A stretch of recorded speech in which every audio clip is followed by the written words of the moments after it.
네, 3학년 여러분 안녕하세요. 논술과 교사 오재혁입니다. 네, 저번 시간에 평가원, 9월 평가원 모의고사에서 다뤘던 문법 개념들, 추가적으로 연계하여 알아두면 좋을 만한 개념들 간단하게 소개를 해드렸습니다. 그리고 과제로 가장 어려웠던 문항이 몇 번인지를 이제 받아서 수업을 해봤는데, 한 가지 의외였던 점은 문법 문제의 기준이 굉장히 높았다는 점이고, 제가 예상했던 것과는 달리 제가 예상했던 것보다 더 15번 문제를 많이 틀렸고, 많이 틀릴만 하다고 생각하긴 합니다만 예상보다 더 많이 틀렸고, 그리고 14번을 제가 되게 수월하다라는 식으로 설명을 했는데 14번이 어려웠다는 의견도 굉장히 많았어요. 자, 일단 14번부터 말하자면 14번은 여러분들이 왜 어려워했을 법하냐면 문장 성분 개념 자체를 물었기 때문이라고 저는 생각을 합니다. 보통 우리가 통사론, 문장론 문제 유형을 연습할 때, 문제풀이를 연습할 때 많이 다루는 게 겹문장 뭐 이런 거예요. 안김절 이런 거 있죠. 그런 것들을 많이 다뤄봤는데 문장 성분 자체, 그것보다 훨씬 더 기본적이고 기초적인 개념을 모르니까 오히려 어려웠다, 그렇게 생각이 됩니다. 문장 성분이나 품사 자체를 물어버리니까. 제가 누누이 강조하는 것 중에 하나가 뭐냐면, 문법 같은 경우에는 심화된 개념을 공부하는 것도 중요할 수 있겠지만 오히려 기초적인 개념을 공부해야 된다. 기초적인 개념을 직접적으로 물으면 오히려 어려워하는 경우가 많다. 지금까지 수능 문제들, 최근 몇 년 동안의 평가원 모의고사와 수능 문제가 다 그랬습니다. 가장 기초적으로 생각할 수 있는 의문의 체계라든가 반모음 체계표를 그대로 주고 문제를 내버리니까 사람들이 많이 틀려요. 작년 같은 경우에도 동사, 형용사 이런 품사 구분하는 문제를 가볍게 냈는데 사람들이 가장 많이 틀렸었어요. 그런 식으로 기초적인 개념 공부를 오히려 등한시하고 뭔가 심화된 개념부터 들어간다든가 관련된 문제 풀이만 한다든가 하는 식으로는 오답률이 높게 형성되는 문법 문제에 대한 대비가 불완전할 수도 있다, 이런 말씀을 일단 드리고 싶습니다. 기초적인 개념을 다시 한번 잡아보는 그런 시간을 여러분들이 가졌으면 좋겠네요. 14번이 만약에 어려웠다면. 그 다음 15번 같은 경우에는 이제 역시 3번을 많이 찍었을 거예요. 3번에서 다루는 중세국어 개념이 어렵게 느껴졌을 수도 있는데, 그거 역시도 우리가 기분절음문에 관해서 배울 때 기초적으로 다루는 내용 중에 하나가 한국어에서 강약이라는 기분절음문은 크게 쓸모가 없다, 쓰임새가 없었다, 단어 차원에서는. 그런 식의 내용을 분명히 여러분들이 들었을 거고, 알게 모르게 들었을 거고요. 그리고 중세국어 교과서에 성조를 무조건 배우게 돼 있거든요. 성조를 배우고 그 성조의 역할, 기능, 혹은 이제 의미, 이런 것들 여러분들이 배웠을 거예요. 그냥 간단히 말해서 저번에 개념화했던 것처럼 높낮이를 표시하는 거, 고절을 표시하는 거, 그죠? 그런 어떤 의문으로서의 기능을 가지고 있었는데 그걸 표시하는 게 이제 방점이었던 거죠. 근데 이제 그거는 3점으로 형성되지 않는 이유가 교과서에서 너무나도 기초적으로 다루던 개념이었다는 거죠. 이런 것들은 이제 여러분들이 대비하기가 좀 어려웠을 수도 있습니다. 나머지 선지들은 기출문제를 풀면서 대비가 됐을 수 있는데 3번 선지 같은 경우에는 오히려 이제 그 고3으로서 수능 시험을 대비한 입장에서는 좀 따로 읽거나 하지 않았을 개념일 가능성이 높다. 그래서 오답률이 좀 높게 형성되지 않았나라는 생각을 합니다. 아무튼 그 정도로 이제 문법 문제에 대한 이야기를 좀 해보고요. 추가적인 질문은 제가 계속 답변을 드리고 있으니까 또 질문 있다면 계속해서 비공개 댓글로 달아주시면 좋겠습니다. 그리고 제가 생각하는 이번 모의고사의 핵심은, 포인트는 사실 고전시가 문제였어요. 고전시가 문제가 예전보다 훨씬 더 날카롭게 나왔고, 조금 정신을 놓아버리면, 긴장을 풀어버리면은 오답을 충분히 찍을 수 있게 좀 매력적인 오답들을 많이 심어놨다라는 생각이 들었습니다. 그래서 일단 포인트는 거기에 있다고 생각을 했고, 또 이제 풀면서 이거 어려웠을 수 있겠다라는 생각이 든 거는 당연히 법지문이었죠. 여러분들 문이과 계열 구분 없이 많이들 어려워하는 지문이 바로 법지문입니다. 앞에 있는 예술지문에서도 참고할 만한 문제가 분명히 있고요. 뒤에 있는 과학지문에서도 분명히 참고할 만한 지점들이 있습니다. 근데 일단은 가장 이야기가 많이 나왔던 지문부터 다뤄드리도록 할게요. 26번부터 30번 법지문입니다. 같이 한번 읽어보면서요, 내용 정리 한번 다시 해보고 답의 근거가 어떻게 노출되는지, 그리고 읽으면서 우리가 좀 주목해야 되는 부분이 어딘지를 같이 한번 살펴보도록 하죠.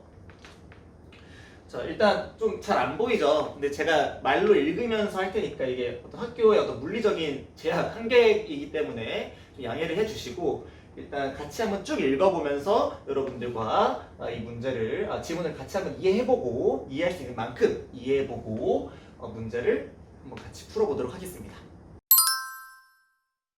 자, 여러분들이 이제 이 프린트를 인쇄해서 같이 따라 읽으면 좋겠습니다. 어떤 읽는 방식이라든가 문제 풀이한 어떤 루트 자체가 정해져 있을 수는 없고 답안을 도출하는 논리 정도로 여러분들이 따라오면 된다라는 생각을 합니다. 참고가 될 만한 풀이를 제가 제공해주면 좋겠네요. 자, 일단 한번 같이 읽어봅시다. 자, 처음부터 국가, 지방자치단체와 같은 행정주체가 행정 목적을 실현하기 위해 국민의 권리를 제한하거나 국민에게 의무를 부과하는 행정규제는 국회가 제정한 법률에 근거해야 한다라고 되어 있습니다. 그럼 우리는 습관적으로 뚜렷한 개념어가 나오니까 체크를 하기 마련이고, 그죠? 그러면 행정규제라는 게 그 개념이 일단 되게 중요한 거잖아요. 중요하게 보이는데 얘네의 속성이라고 해야 되나? 얘네가 어떻게 개념화되는지 우리가 체크해준다면 어디에 체크하겠어요? 당연히 국회가 제정한 법률에 근거한다. 행정규제라는 건. 그리고 그 행정규제는 어디를 향한다. 적용 대상이 누구다. 국민 얘기 나오잖아. 그지? 그럼 우리가 앞으로 이 뚜렷한 개념이 계속 나올 텐데, 언급이 될 텐데, 그때마다 뭘 떠올리냐면, 얘는 국회에 근거해. 무슨 말이야? 법률에 근거해. 얘네가 당연히 똑같은 말 아니죠? 똑같은 말 아닌데 국회는 입법기관이잖아, 그치? 국회가 제정한 법률에 근거하니까 얘네 둘을 거의 비슷한 의미, 이 글 자체에서는 비슷한, 유사한 의미력을 지니고 있는 단어들로 우리가 판단해 줄 수 있다는 거예요. 생각해 줄 수 있다는 거야. 그리고 이 적용 대상은 국민이구나 라는 거 우리가 알 수 있습니다. 법률에 근거한다라는 거는 결국에는 국민이 적용 대상이 되는 거구나. 그렇죠? 자, 그 다음 그러나로 이어지잖아. 그러면 그러나 이런 접속부사가 나오면 뭐 세모로 치든 저는 세모로 칩니다만 어떤 표시를 해주면서 다음 이어지는 내용이 굉장히 주목을 해줘야 됩니다. 그죠? 자, 뭐라고 하냐면 국회가 아니라 대통령을 수반으로 하는 행정부나 지방자치단체와 같은 행정기관이 제정한 법령인 행정입법에 의한 행정규제의 비중이 커지고 있다라고 합니다. 자, 그러면 일단 우리는 역시 어디에 체크가 되어 있을까? 읽고 나서 읽으면서 행정입법이라는 뚜렷한 개념이 하나 나왔고요. 그죠? 그러나라는 건 어떤 차이가 있다라는 건데 앞 내용과 뒷 내용에 어디에 차이가 있어? 국회가 아니라로 가잖아. 아니라. 그러니까 좀 하위 개념에 저는 이제 좀 개별적인 개념에 묶을 수 있는 개념에 괄호를 치고 그 상위 개념에 이렇게 밑줄을 긋는 편입니다. 저는 습관이. 자, 국회가 아니라 차이가 나는 부분은 행정기관이 제정한 거다. 그죠? 그럼 한번 써줄 수가 있겠지. 정리를 한번 해보자. 행정입법 이라는 개념은 뭐냐면요, 행정기관이 제정하는 거예요. 행정기관이. 근데 그 유형은 굉장히 다양할 거야. 대통령도 있을 수 있고 뭐 다양한 행정부, 행정부서, 그리고 지방자치단체 이런 애들이 이제 그 주요한 주체가 되는 걸 텐데, 아무튼 행정기관이 제정한 겁니다. 근데 얘가 방금 말했던 것처럼 이 국회가 하느냐 아니면 국회가 아니라 다른 데서 하느냐 차이가 있잖아. 차이가 있죠. 근데 서술이 어떻게 되어 있냐면 행정규제 사항들, 행정규제의 비중이 커지고 있대요. 행정규제의 비중이. 그럼 행정입법이라는 개념이, 행정입법이라는 게 행정규제의 기능을 할 수 있다는 거잖아. 그치? 앞으로 우리가 이 지문에서 쭉 다룰 만한 내용이 그거겠죠.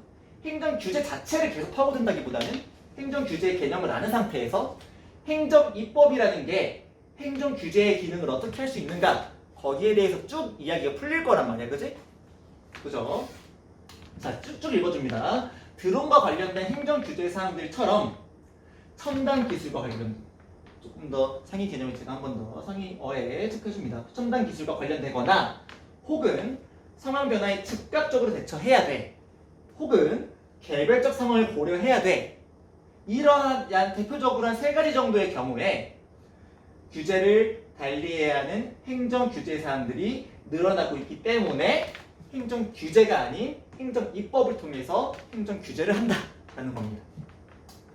행정기관은 국회에 비해 이러한 사항들, 뭐 이러하다, 저러하다, 그러하다. 지시어가 나오면 얘가 묶어주는 개념이 있잖아요. 이 앞에 세 가지 말하는 거죠. 이러한 사항들을 다루기에 적합합니다. 그러한 사항들, 이걸 예외로 두고 나머지 애들은 대부분의 경우는 이제 행정 규제로 다 커버가 될 텐데 그게 안 되는 경우에는 행정 입법을 통해서 행정 규제가 커버가 안 되니까 이런 세 가지 상황 같은 경우에는 그죠? 행정 입법을 통해서 하게 된다라는 말입니다.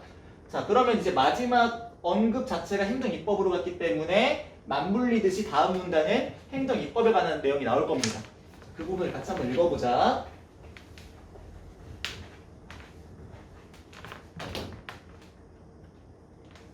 자, 행정 입법의 유형에는 위임명령, 행정규칙, 조례 등이 있대요. 그러면 우리는 비문학 지문, 독서 지문이 어떻게 쓰이는지 잘 알잖아요. 이렇게 나열되어 있으면은 순서대로 거기에 대해서 하나하나 설명해 줄 거예요. 글의 구조가 어때? 굉장히 단순하겠지. 그죠? 구조 자체를 막 파악하면서 읽고자 하는 그런 게 아니에요. 이런 지문들을 읽을 때는 하나하나 위임명령에 대한 설명을 확인하고 그 개념을 해주고 머릿속에 집어넣고 행정규칙 집어넣고 조례 집어넣고 이럴 거란 말이야. 그치?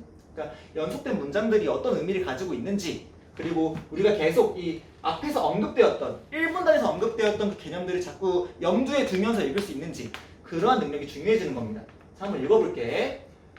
자, 헌법에 따르면 당연히 위임명령부터 설명하겠죠. 국회는 행정규제 사항에 대한 법률을 제정할 때 어떤 특정한 내용이 있으면요 그 입법을 행정부에 위임할 수 있습니다.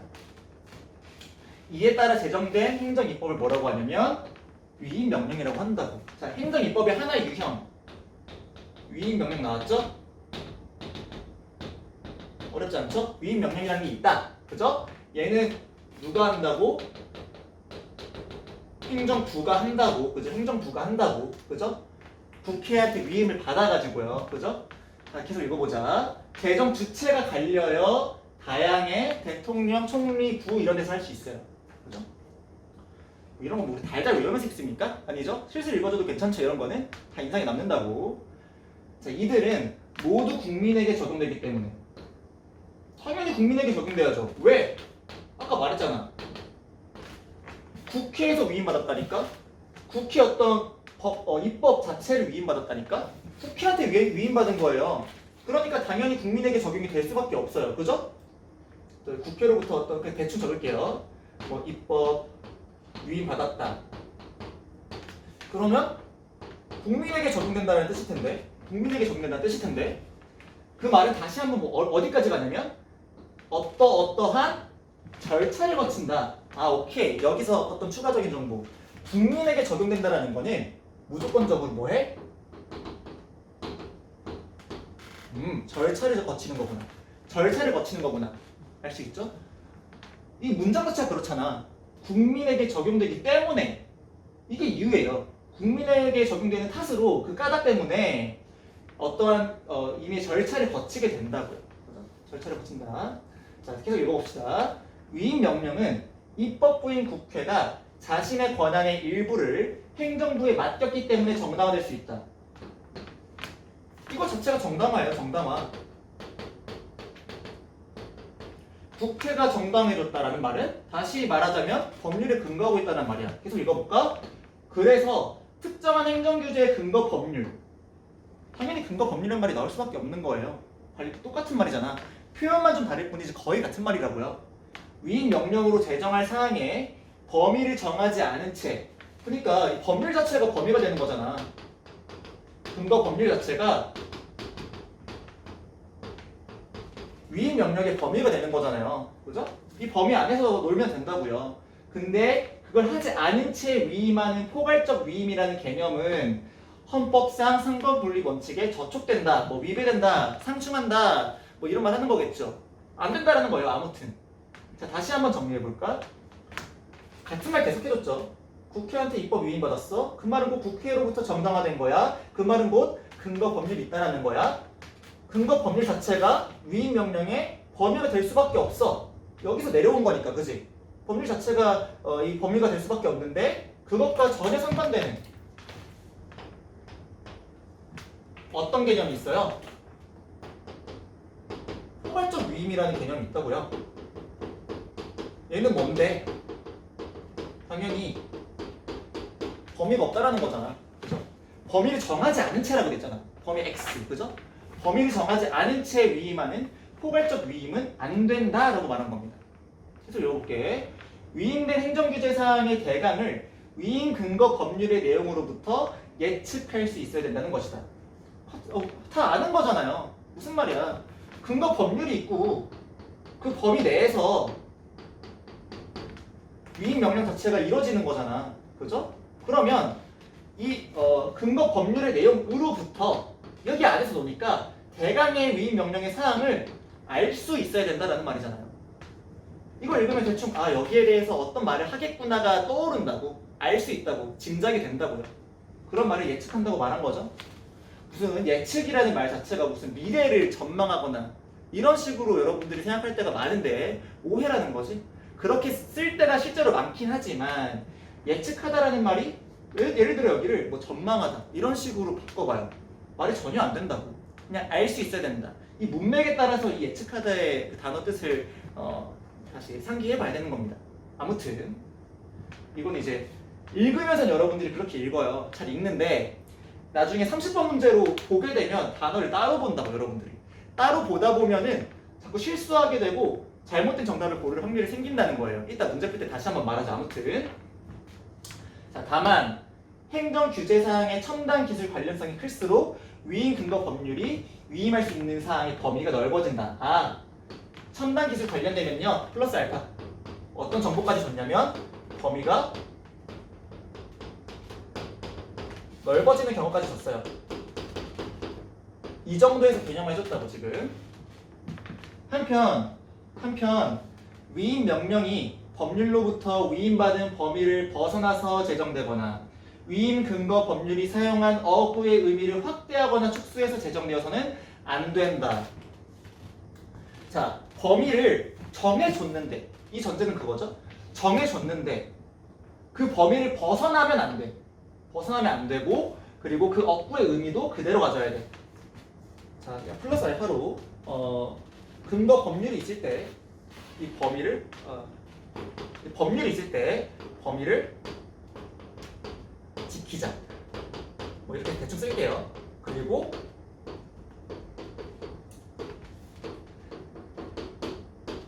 지키자 이거야. 유지하자 이거야. 범위 안에 있어야 되고요. 이 근거 법률 범위 안에 있어야 되고 쓰이는 어휘 자체가 단어 자체가 의미가 바뀌면 안 돼요. 고스란히 가져와야지. 당연한 거 아니니? 여기에 근거하고 있는데 여기에서 쓰인 걸 바꾸면 돼 안 돼? 안 되죠. 그러면 뭐 예측도 불가능하겠지. 그죠? 당연한 거예요. 어떻게 생각해보면. 읽을 때는 그런 걸 못 느꼈겠지만. 위임 명령이 이러한 제한을 위반하여 제정되면 효력이 없다. 여기도 제가 아까 말했던 것처럼 기억으로 묶여있으니까 괜히 빨간 분필 써보면 이러한 제한을 위반하여 제정되면 안 된다라는 거잖아. 그러면 이 이러한이 향하는 건 뭐예요? 당연히 범위를 벗어난다. 혹은 어구의 의미를 바꾼다라는 거예요. 방금 썼던 이 부분이 이러한에 해당하는 거예요. 이따 문제 풀 때도 말하겠지만 포괄적 위임은 여기에 해당이 돼 안 돼? 안 돼요. 안 되지. 왜? 얘는 범위 자체가 없는 거야. 범위를 정하지 않은 거야. 이러한이 지향하는 바는 뭐예요? 얘가 주목하고 있는 바는 뭐야? 범위가 있는데 그걸 지켜야 된다는 거잖아. 그죠? 그리고 어구의 의미를 지키자라는 거잖아요. 무슨 말인지 알겠어요? 네, 이 정도로 두 번째 문단까지 위임 명령에 대한 내용이 다 정리가 된 겁니다. 이 정도면. 자, 그 다음 3문단으로 가보자. 사실 3문단이 굉장히 중요하죠? 네, 굉장히 중요합니다. 한서를 필기를 할 공간이 있을런가 모르겠네. 자, 한번 읽어봅니다. 행정규칙. 자, 두 번째. 행정규칙은 원래 튀지 않아요? 원래 이런 거 튀지 않아요? 체크가 되더라고요. 원래 행정부의 직제나 사무처리 절차에 관한 행정입법으로서 얘네는 벌써부터 뭐 하나 뜬다, 그지? 어떻게 적어야 할지 모르겠네. 자, 행정규칙은요 일단 적용 대상이 원래 행정부의 절차에 관한 입법이에요. 뭐 그 예시는 그냥 우리가 묶어주면 되고요. 자, 높아심에 이 글 쓴 사람이 다시 한 번 더 말해줘요. 일반 국민에게는 어때? 적용되지 않아. 아, 얘는 일단 당연히 행정부에서 하는 거겠지만 적용 자체가 원래 일반적인 행정규칙은요, 행정부가 적용 대상이라고요. 자, 다시 그 말은 무슨 말이야? 아까 국민에게 적용되는 건 다 절차를 지킨다며. 그럼 얘 기본적으로 절차를 안 지키죠. 적용 대상이 국민이 아니잖아. 그죠? 그래서 그렇기 때문에 법률로부터 위임받지 않아도 유효하게 제정될 수 있고, 위임명령 제정 시와 동일한 절차를 거칠 필요가 없다. 한 번 더 말해주지. 절차 이미 우리가 알고 있어요. 위의 문단을 우리가 정확하게 이해했다면 일반 국민에게 적용되지 않는다는 말을 읽자마자 절차를 거치지 않는다는 걸 우리가 알고 있다고요. 그죠? 그리고 당연히 위임명령이라는 것과 개별적인 구분되는 개념이기 때문에 법률로부터 위임받지 않는다는 말도 당연한 거죠. 위임명령 자체의 개념이 국회 혹은 법률의 근거에서 그걸 위임받는 거잖아, 입법을. 근데 얘는 다른 개념이잖아, 행정규칙이잖아. 그러니까 당연히 법률로부터 위임받지 않아도 괜찮고요. 당연히 적용 대상이 행정부로 가기 때문에 동일한 절차를 거칠 필요가 없다고요. 절차 없어도 된다고. 그런 절차가 없어도 된다고. 앞에서 언급했던 핵심. 그러나 행정규제 사항에 관한 행정규제 사항, 우리 알고 있는 거잖아. 행정규제 사항에 관하여 행정규칙이 제정되는 예외적인 경우에 관해서 이 글이, 이 텍스트가 주목하겠죠. 집중해 주겠죠. 그죠? 자, 어떤 경우냐면 위임된 사항이 첨단 기술과의 관련성이 매우 커서 위임 명령으로는 대응하기가 어려워 불가피한 경우가 있을 수 있고요.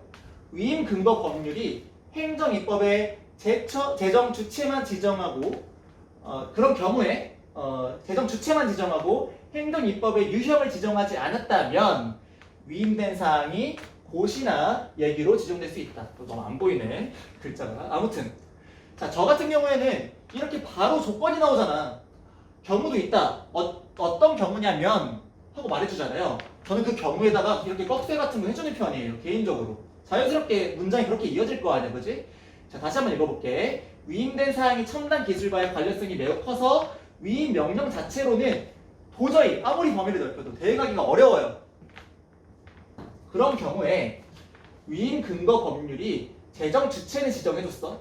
근데 유형이 없어요. 그렇다면 조건, 그지? 위임된 사항이 고시나 예비로 지정될 수 있다. 고시나 예비라는 건 행정규칙으로 지정된다라는 말이잖아요. 그죠? 오케이.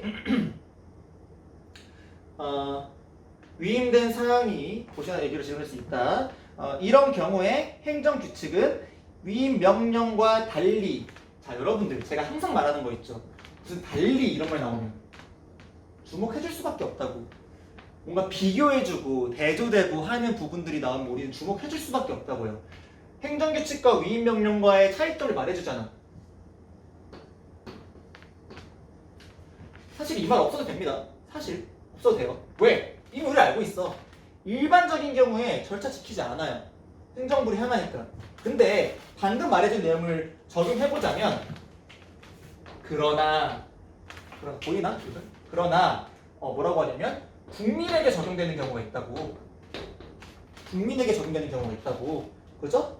근데 이런 경우에는 어떤 경우냐면 조건 자체가 위임명령으로 대응이 안 돼. 그리고 주체는 있는데 유형을 정해주지 않았어. 그런 경우에도 당연히 절차를 지키지 않는다.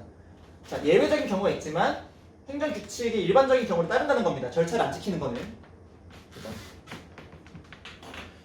어려울 게 없습니다. 그죠? 어려울 게 없어요. 전혀.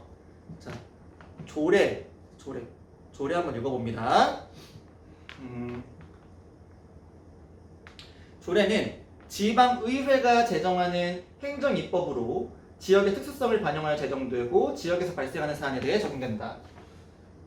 우리 조례 읽자마자 조례 개념 읽자마자 지방의회가 주체 나오죠. 주체 나오죠. 그죠? 얘 지방의회예요. 주체가. 제정한 행정입법으로 지역의 특수성, 지역 발생 사안 적용된다. 여기 나오나? 여기 나오는지 모르겠는데 나오겠죠. 자, 조례 같은 경우에는요. 주체가 누구야? 지방의회예요. 적용 대상은 지역이야. 읽으면서 다 알 수 있는 거죠? 지역이야. 자, 읽어봅시다. 재정주체가 지방자치단체 기관인 지방의회라는 점에서 행정부에서 제정하는 위임명령, 행정규칙과 구별된다. 다르다라는 말이죠. 우리 저말 없어도 되잖아요. 사실 읽어보면 행정부 다 우리 다 알고 있었다고. 지방의회라는 것도 밝혀줬잖아요. 근데 굳이 높아심에 여러분들 너무 어려울까봐 써주는 말들인 거예요. 이런 게 말 안 해도 괜찮잖아. 구별된다라는 거 다 알잖아요. 그죠? 무슨 말인지 알겠죠? 자, 어쨌든 읽으면서 끄덕끄덕 할 수 있습니다. 이미 다 알아. 조례도 행정 규제 사항을 규정하려면 법률의 위임에 근거해야 돼요. 법률의 위임에 근거해야 된다. 오케이. 그러면 자, 다시 한번 말해볼게. 법률에 근거해야 된대. 그 말은 뭐야? 법률 그냥 계속 읽어볼게요. 다 읽고 말할게. 법률로부터 포괄적 위임을 받을 수 있다. 읽으면서 눈에 띄죠? 왜? 위에 있었던 개념하고 차이점이 생겨버리잖아. 얘는 포괄적 위임 안 돼. 얘는 포괄적 위임 돼. 저 위임 돼요. 포괄적 위임 되고 억부의 의미를 다르게 사용하면 당연히 안 되죠. 얘네는 계속 가져가는 거야. 다 법률에 근거하는 거잖아. 왜? 행정 규제의 역할을 대신하는 거라니까? 그러면 당연히 법률에 다 근거하는 거잖아요. 모든 행정입법은. 그죠? 그렇기 때문에 그리고 얘는 절차를 걸친다. 입법 예고 공포 등의 절차를 거친다. 라고 했습니다. 대충 마지막으로 또 대충 읽었어요. 자, 그러면 우리가 실제로 문제를 풀 때 막 이렇게 정리하면서 풀 수는 없겠지만 머릿속에 이러한 개념이 어느 정도 좀 이제 체계적으로 잡히긴 해야 된다는 거예요. 다시 한번 정리해 볼게요. 자, 행정규제라는 개념을 먼저 말해줬습니다. 여기서 국회, 법률에 따라서 국민에게 적용된다라는 말이 했었어요.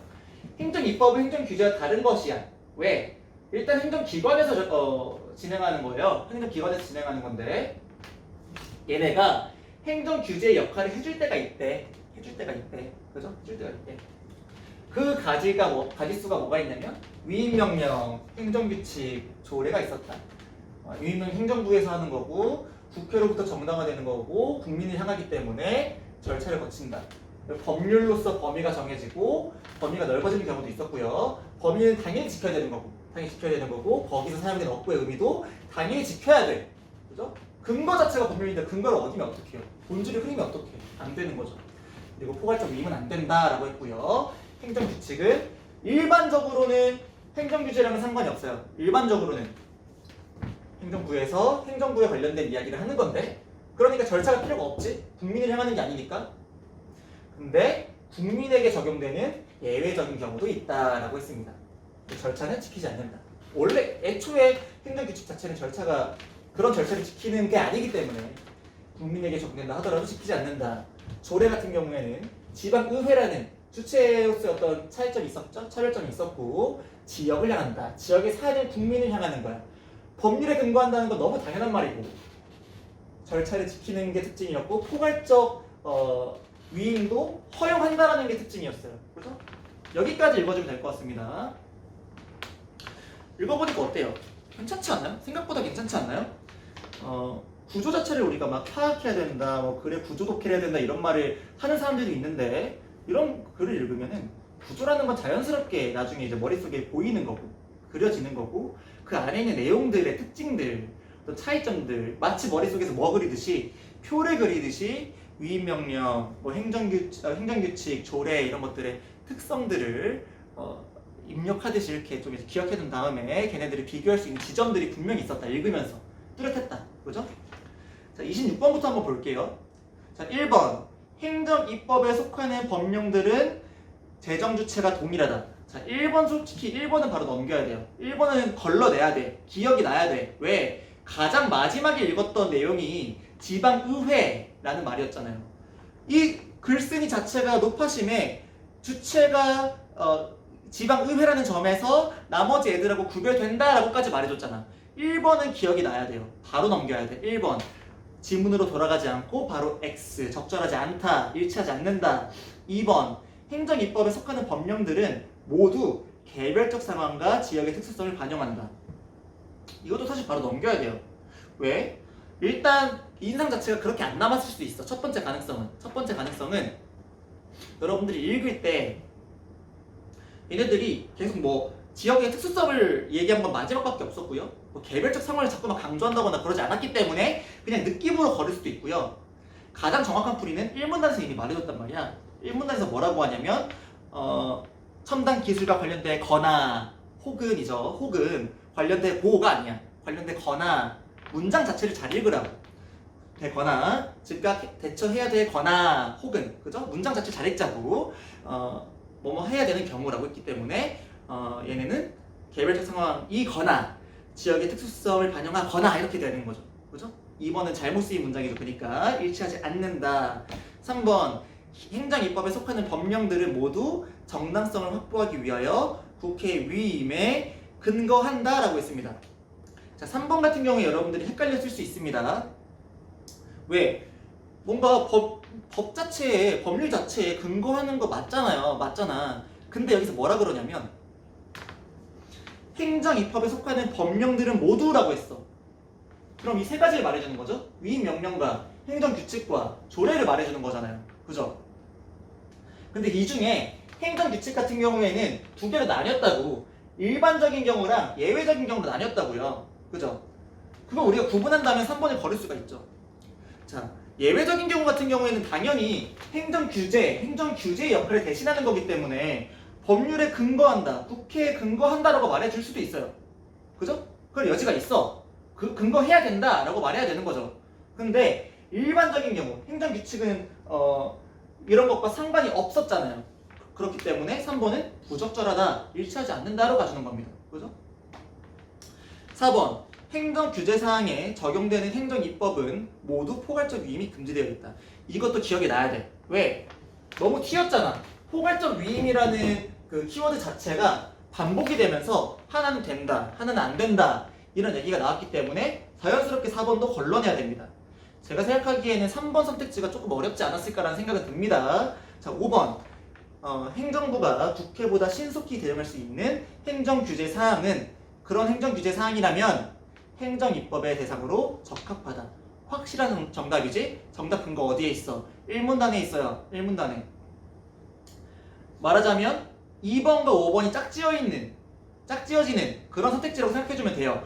2번을 자연스럽게 걸러냈다면 5번도 정답을 찍을 수 있어야 된다는 거야. 우리가 문제를 이렇게 볼 때, 분석할 때, 복습할 때, 문제 설계 자체를 복습할 때 선택지끼리의 비교도 생각보다 중요합니다. 2번을 우리가 잘 걸러냈다면 5번 찍을 수 있어야 돼요. 확실한 정답이야. 바로 옆을 봐봐요. 상황 변화에 즉각 대처해야 하거나 라고 돼 있잖아. 이런 경우에는 행정입법으로 가는 게 적합하겠죠. 답 5번. 확실하지? 1, 2, 3, 4번이 설사 이제 좀 애매했다고 하더라도 5번이 확실하기 때문에 5번까지 훑어 읽어줬다면 5번 찍고 넘어가 줄 수 있었어야 된다는 겁니다. 무슨 느낌인지 알겠나요? 쉬운 문제 아닙니다. 그죠? 27번. 쉬운 문제 아니지만 정답이 확실했다. 자, 다시 한번. 27번. 기억의 이유로 가장 적절한 것은, 자, 기억은 옆에 읽어보면요. 위임 명령이 이러한 제한을 위반하여 제정되면 효력이 없다. 이러한 자체가 어디를 제시하고 있는지 여러분들이 잘 봐줘야 된다고요. 이러한 자체가 뭐였어요? 뭐야, 왜 안 보여? 여기다. 한편 이후의 문장이에요. 한편 이후의 문장. 위임 명령이 법률로부터 위임받은 범위를 벗어나면 안 된다. 위임 근거 법률이 사용한 억구의 의미 마음대로 하면 안 된다라는 거야. 그게 무슨 말이에요? 1번이죠. 그 위임 명령이 법률의 근거 없이 행정규제사항을 규정했기 때문이다. 계속했던 말이지. 국회로부터 정당화된다. 다른 말로 하면 법률의 근거를 받는다. 본질 자체가 국회와 법률에 있어요. 그거를 어기면 안 된다라고 말해주고 있는 거죠. 그죠? 아까 계속 설명했던 겁니다. 법률, 범위 지키자, 어고 의미 바꾸지 말자라고 하는 거예요. 그죠? 자, 근데 만약에 헷갈렸다면 이번에서 헷갈릴 수도 있습니다. 제가 아까 말했던 거 다시 한번 되말해 볼게요. 그 위임 명령이 포괄적 위임을 받아 제정된 경우에 해당하기 때문이다. 문장 읽을 때 그라고 돼 있잖아. 그라는 것도 지시어잖아요. 뭘 지시하고 있는 거야? 기억에 관련된 걸 지시하고 있는 거예요. 기억에 관련된 거는 범위로 따지자면 범위가 정해져 있는데 그걸 벗어난 거야. 범위가 있는데 벗어난 거야. 범위 지키자라고 말해주고 있는 거예요. 알겠죠? 근데 포괄적 위임은 뭐였어? 범위 자체가 정해지지 않은 거였어. 얘네 둘은 다른 내용이었지. 그러니까 2번은 적절하지 못하죠. 그죠? 문맥을 파악하자고요. 기억이 무엇을 가리키는가 이런 것들. 만약에 27번이 틀렸다면 좀 이렇게 밑줄 문제 중에 그래도 꽤 고급한 편에 속하는 것 같아요.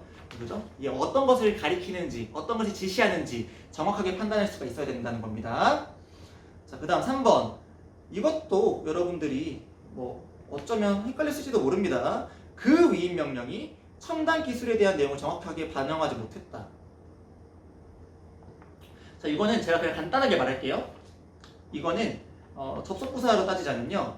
한편 이전 내용이에요. 자, 한편은 뭘 말하는 거지? 한편이라는 거는 다른 측면을 이제 말하겠다라는 거야. 한편 제쳐두고 이것도 말해줄게 이런 거잖아. 한편 이전에 있는 내용은 고려 대상이 돼 안 돼? 안 된다고. 그죠? 이 기억이 지시하고 있는 내용은 한편 이후에 있기 때문에 당연히 3번은 정답이 될 수가 없는 겁니다.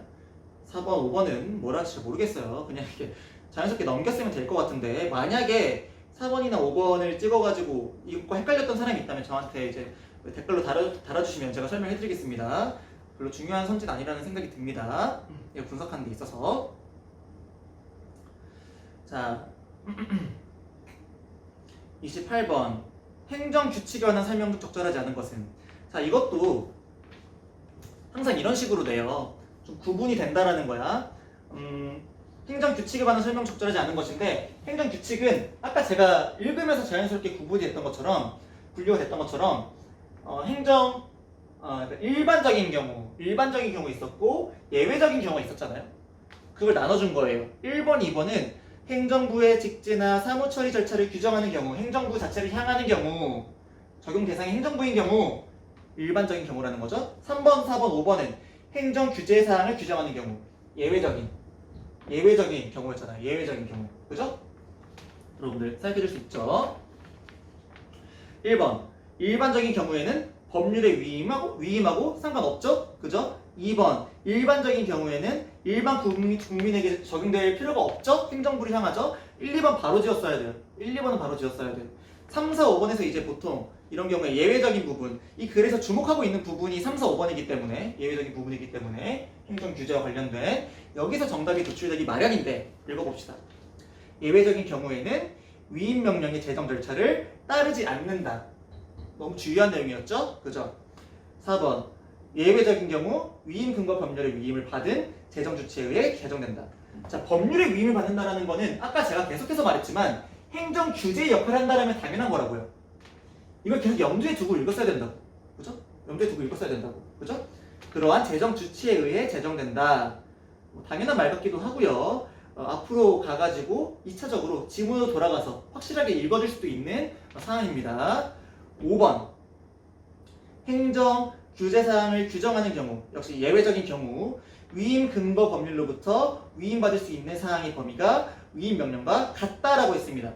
자, 이런 경우에는 우리가 당연히 행정규칙이 어떤 때에 예외적인 경우에 해당이 되는지 조건 같은 거 우리가 해줬었잖아. 뭐라고 했냐면 위임된 사항이 첨단 기술과의 관련성이 매우 커서 위임 명령으로는 대응하기가 어려워서 커버가 안 된다라는 거잖아. 위임 명령으로는 커버가 안 돼가지고 이 행정규칙까지 가버린 거잖아요. 그죠? 근데 범위가 둘이 같을 수가 있어 없어? 없어요. 그죠? 없어요. 이렇게 생각하면은 문제 풀리죠. 있습니다. 자, 29번 3점짜리 문제입니다. 자, 이것도 좀 단순하게 읽으면 좋을 것 같아요, 개인적으로. 자, 윗글을 바탕으로 보기에 가에서 다에 대한 대에 의한 내용으로 가장 적절한 것은, 자, 일단 이 박스 안에 있는 내용만 일단 보면 될 것 같습니다. 어떻게 분석해야 돼? 그러니까 이런 적용 문제는 작년 6월인가요? 그때 나왔던 경제 문제랑 굉장히 비슷해요. 굉장히 비슷해요. 보기를 보면서 앞에 있었던 내용을 그대로 적용하면 돼요. 개념화해주면 돼요. 자, 읽어볼게. 문의하신 내용에 대해 다음과 같이 알려드립니다. 가, 5개 광고물 등의 관리와 5개 광고산업 진흥에 관한 법률이라고 했어. 법률이라고 했어. 읽으면서 뭐가 떠올라요? 네? 뭐가 떠올라요? 근거가 되는 법률이에요. 그죠? 제3조라는 말이 나오면 가를 떠올리면 돼. 그지? 가를 떠올리면 돼. 여기에 관한 대통령령 보자마자 우리는 위임명령 떠올리는 거지. 그지? 위임명령 떠올리는 거지. 그래서 제5조 이런 얘기 나오면, 나 이후에 있는 제5조 이런 얘기 나오면은 대통령령 떠올리면 된다고요. 그죠? 그 다음 또한 위법률 제16조라 그러죠. 그럼 위법률 제16조에 관련된 내용이 나오면은 근거 법률을 떠올리면 된다고요. 근거 법률을. 그죠? 그 다음 표시하는 방법에 대해서는 지방의회 나오자마자 뭐 떠올려? 조례 떠올리는 거죠. 읽으면서 저 같은 경우에는 근거가 법률이 관련된 키워드에는 동그라미를 해주고, 그 위임 명령에 관련된 건 뭐 네모 쳐주고, 조례 관련된 건 세모 쳐주고, 이런 식으로 일단 읽을 때 딱딱딱 개념을 정해줬습니다. 정해주고 들어가면 쉬워요. 1번 제3조의 내용에서 5조의 신고 대상 광고물에 관한 사항의 구체적 내용을 확인할 수 있겠군. 자, 구체적 내용이야. 구체적 내용. 자, 가에 근거해서 나가 나온 거잖아요. 그죠? 그의 가에 근거해서 나가 나왔기 때문에 가와 나의 순서를 바꿔줘야겠죠. 무슨 말인지 이해가요? 가에 근거해서 나를 한 번 더 해준 거잖아. 한 번 더 조진 거잖아. 그렇지? 그렇기 때문에 나로부터 가의 구체적인 내용을 떠올리는 거죠. 그죠? 2번 나의 제5조는 가의 제3조로부터 제정할 잘못 읽었네요. 나의 제5조는 가의 제16조로부터 제정할 사항의 범위가 정해져 위임을 받겠군. 아니 그 나뉘어 있잖아요. 그 문단이 나뉘어져 있잖아요. 이거는 제16조가 아니라 제3조로 가야 되는 거죠. 이거는 쉽게 걸러냈을 것 같습니다. 3번 나는 다와 달리 입법 예고와 공포 절차를 거쳤겠군. 왜 달리예요? 그죠? 왜 달리야? 여기서는 사실 문제 설계상 앞에서 행정규제를 따로 물어봤잖아요. 행정규칙을 따로 물어봤잖아요. 여기서는 행정규칙에 관한 내용이 안 나왔죠. 다 절차 있죠. 그죠? 절차 있죠. 4번 나에 나오는 광고물의 의미와 다에 나오는 광고물의 의미는 근거하는 법률에 따른 거기 때문에 둘 다 가에 근거하는 거잖아. 가의 세부적인 조항은 다르지만 어쨌든 가 자체에 근거하고 있는 거잖아요. 그러니까 가에다가 밑줄을 그어놓은 거라고요. 헷갈리지 않게. 제3조나 제16조에다가 밑줄 그어놓은 게 아니라 가라는 가장 커다란 법률 법률 이름에다가 밑줄을 그어놓은 거라고요. 둘 다 가에 근거하고 있는 거잖아, 말하자면. 그죠? 그렇기 때문에 의미는 일치해야죠. 어구의 의미 바꾸면 안 되잖아. 당연한 거잖아. 근거하는 법률의 어떤 어휘 의미를 왜 바꿔요? 그죠? 5번, 답은 4번이고 5번 다를 준수해야 하는 국민 중에는 나를 준수하지 않아도 되는 국민이 있겠군. 적용 범위를 따져봅시다. 적용 범위를. 다는 지 혼자서 지역을 향하고 있었잖아. 적용 대상이 지역에 있는 국민들이었잖아. 지역민들이었잖아. 당연히 적용 범위는 나가 다보다 크니까 역시 순서 바꿔줘야 됩니다. 답은 4번이다. 오히려 29번이 3점짜리 문제임에도 불구하고 앞에 있는 문제들보다 더 쉽게 풀렸을 가능성이 높아요. 제가 생각하기에는. 자, 30번 어려운 사람 많습니다. 어휘 문제 중에서는 난도가 제일 높은 편일 것 같아요. 어휘 문제 중에서는.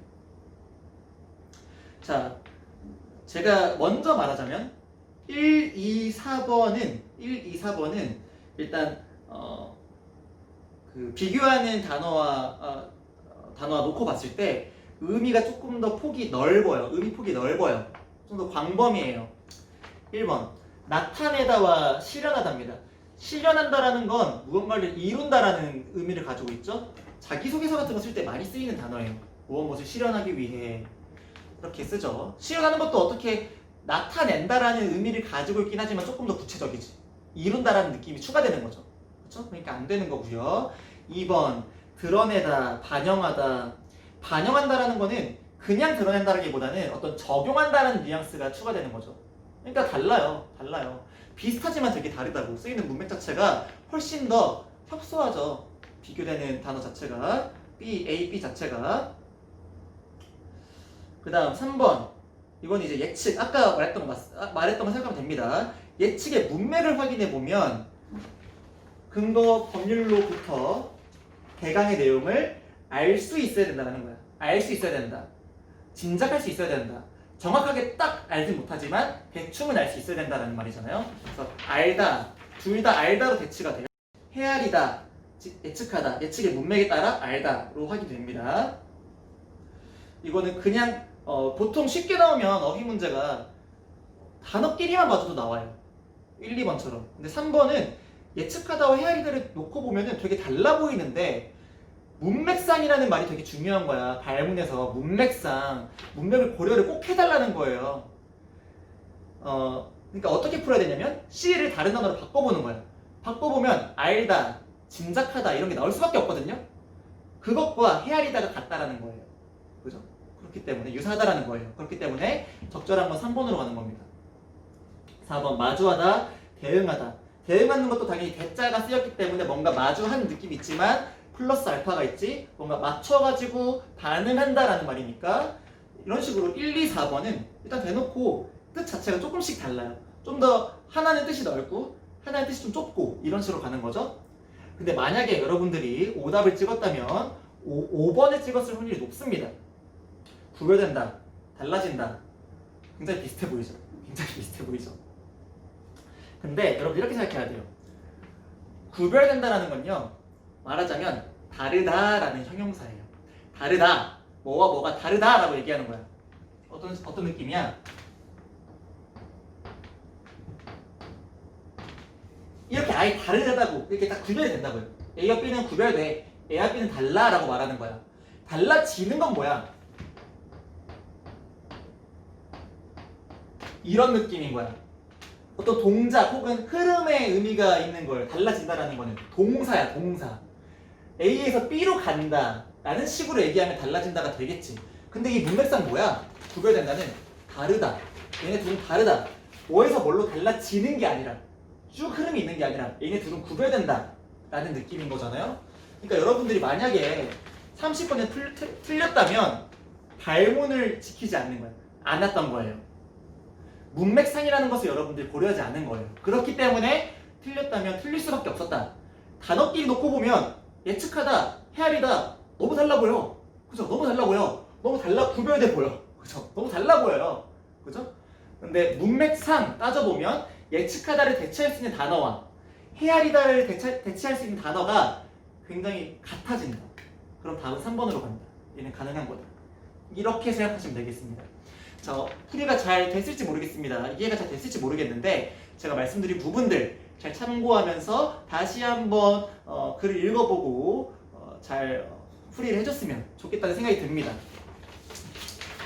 쉽지 않았던 내용이고 문제였지만 여러분들이 또 문장을 독해하는 능력, 문장 자체를 연속된 문장을 독해하는 능력이라든가 아니면 이렇게 앞에서 나왔던 언급된 내용들을 자꾸 상기하는 그런 능력이 키운다면 그런 능력을 키운다면 이런 문제 결코 어렵지 않다라고 말할 수 있을 것 같습니다.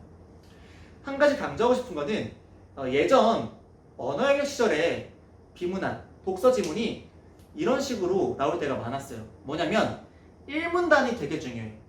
1문단에서 굉장히 중요한 정보들을 많이 보여줘요. 많이 드러내줘요. 그걸 가지고 답의 근거를 찾을 때가 되게 많았어요. 지금 푼 문제들도 사실 아리까리한 부분들이 1문안에 있는 내용을 계속 염두에 뒀다면 이렇게 막 아리까리하지 않고 헷갈리지 않았을 텐데 그게 잘 안 되니까 자꾸 문제가 어렵게 느껴지는 경우가 많았을 거예요. 무슨 말이냐면 최근에 나오는 사설 독서 지문 같은 경우에는 난도를 높이기 위해서 여기저기 정보를 엄청나게 많이 놔요. EBS도 마찬가지야. 정보량을 엄청나게 많이 배치한 다음에 걔네들을 짝짓는 동안 되게 귀찮게 사람을 만들어요. 되게 지치게 한다고. 인지 능력을 쓰는 이 머리를 되게 지치게 만든다고요. 근데 평가원이 지향하는 바는 뭐야? 꼭 글을 길게 쓰고 거기에 정보를 엄청나게 많이 넣는 게 아니라 1문안에서 주제를 말해줄 때 많은 정보를 알려주고 그걸 염두에 두면서 계속 글을 연속된 문장의 의미를 파악할 수 있는 그런 능력을 묻고자 한다라는 겁니다. 여러분들 지문 읽을 때 1문단 중요하게 생각하고 읽어줄 필요가 있다는 것을 다시 한 번 더 유념하고 공부에 임하시면 좋겠습니다. 자, 여기까지 비문학 독해 이야기 하고요. 시간이 너무 많이 써가지고요. 문학 문제도 다 풀어놨는데 문학 문제도 이제 따로 제가 시간이 된다면 오늘 여유가 된다면 촬영을 해가지고 편집을 해서 올릴 텐데 여유가 안 된다면 곧바로 그 다음 수업에 바로 제가 해드릴게요. 바로 해드릴 테니까 조금만 기다려주시고 비문학 풀이 다시 한번 복습 잘 해보시길 바랍니다. 자, 오늘 출석 과제는요 어떤 답변을 해주시면 되냐면 할 게 없네요. 할 게 없습니다. 그냥 지금 오늘 먹고 싶은 거 빨리 먹고 싶은 음식 하나만 써주세요. 음식 하나만 써주시고 만약 질문 있으시면 댓글에 달아주시면 됩니다. 제가 꼭 확인하겠습니다. 감사합니다.